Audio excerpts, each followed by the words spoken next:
यीशु खुदा की जात का नक्श उसके जलाल का परताव है। यीशु अव्वल और आखिर, इब्तदा और इंतहा, अल्फा और ओमेगा है। यीशु कदीमुल अयाम है, वो अजली और अब्दी है, वो जो था, जो है और जो आने वाला है। यीशु कायनात बनाने वाला और संभालने वाला अजली कलमा है। जब कुछ ना था यीशु तब भी था, जब कुछ ना रहेगा यीशु तब भी रहेगा। यीशु कायनात की सबसे बड़ी हकीकत है। दुनिया की तारीख यीशु के गिर्द घूमती है। यीशु आसमान, जमीन, नबी और रसूलों, फरिश्तों समेत तमाम मखलूकात का खुदाए महमूद है। यीशु वो है जो आदम से लेकर यौम अदालत तक हर एक ईमानदार और बरगुज़ीदा जिसका मुंतजिर है और रहेगा। अब्राहम भी उसके दिनों को देखने का मुंतजिर था, इससे पहले कि अब्राहम था।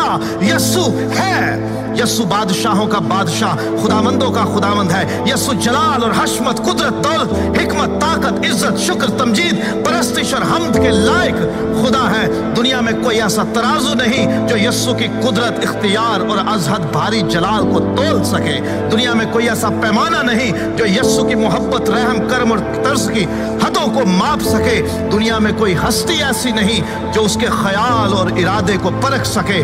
दुनिया में कोई नहीं जो उस पर गुनाह साबित कर सके। यीशु खुदा का बेटा है, वो गुनाहगारों का निजात दहिंदा है, वो लासानी है, उसके जैसा ना कोई था, ना है और ना होगा। वो कमजोरों की ताकत, गरीब, यतीम और बेवा के हक का मुहाफिज है। यीशु आजमाइश में फंसे हुओं का मुस्तैद मददगार है। वो तो आग की भट्टी में इलाहज़ादे की सूरत उतर जाता और बचा लेता है। वो बीमारों को शिफा देता, अंधों को आंखें देता, गूंगे बहरों को बोलने सुनने की ताकत देता, लंगड़ों को चलाता, मफलूजों को बहाल करता, बदरूहों को निकालता, कोरियों को पाक करता और मुर्दे जिंदा करता है। वो कहे तो पानी में बन जाता है, वो हुक्म दे तो समुंदर, तूफान, आंधियां थम जाते हैं। वो कहे तो दरख्त और पहाड़ जगह छोड़ दे। वो गुनाहगारों को माफ करता, वो कैदियों को आजाद करता, वो हिकमत का चश्मा, वो निजात का दरवाजा, वो जिंदगी की रोटी, वो जिंदगी का पानी, वो दुनिया का बदी नूर, वो राह, हक और जिंदगी है। कयामत और जिंदगी वो है। अच्छा चरवाहा वो है जो भेड़ों के लिए अपनी जान देता है। वो अजीब मुशीर, खुदा कादर, अब्दियत का बाप और सलामती का शहजादा है। उसके कहने बल्कि इरादा कर लेने से सब कुछ हो जाता है। उसका जुआ हल्का और मुलायम है, कोई उसका मुकाबला नहीं कर सकता। कोई उसका वजूद, उसका ख्याल और उसका नक्श मिटा नहीं सकता। उसे कायम रहने के लिए किसी की जरूरत नहीं, लेकिन कायनात उसके बगैर कायम नहीं रह सकती। हेरोदीस उसे मार ना सका, फरीसी उसका मुकाबला न कर सके, पिलातूस उसमें जुर्म न पा सका, मौत और कब्र उस पर गालिब न रह सके। वो मर गया था, मौत और कब्र पर फतह पाकर जी उठा। उसने इब्लीस के सर को कुचला और उसके कामों को मिटाया।